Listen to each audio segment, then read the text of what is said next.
આ શાનું ખેતર છે? આ તમાકુના છોડ છે. શું તમારે આ ખેતી વિશે કંઈ વધુ જાણવું છે? આ ખેતરમાં પાણી આપવું કે ના આપવું?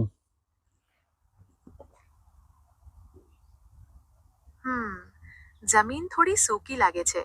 તમાકુના છોડને નિયમિત પાણીની જરૂર પડે છે, ખાસ કરીને અત્યારે જ્યારે તેઓ વધી રહ્યા છે. છોડની આસપાસની જમીનને થોડી ભેજવાળી રાખવી જોઈએ. શું તમે જમીનમાં વધુ ઊંડે સુધી ભેજ ચકાસી શકો છો?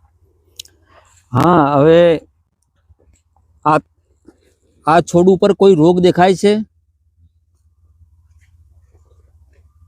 હા, મને એક છોડ પર પીળા ફૂલો દેખાય છે.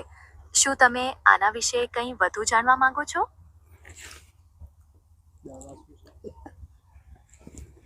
એના માટે દવા કઈ છોટવી? પીળા ફૂલો તમાકુના છોડમાં સામાન્ય છે. આ ફૂલોને નિયમિતપણે દૂર કરવા જોઈએ, જેને ટોપિંગ કહેવાય છે. આમ કરવાથી છોડની બધી ઊર્જા પાંદડાના વિકાસમાં વપરાય છે. ટોપિંગ કરવાથી રોગનું જોખમ પણ ઘટી શકે છે. Just a reminder that I can't provide medical advice.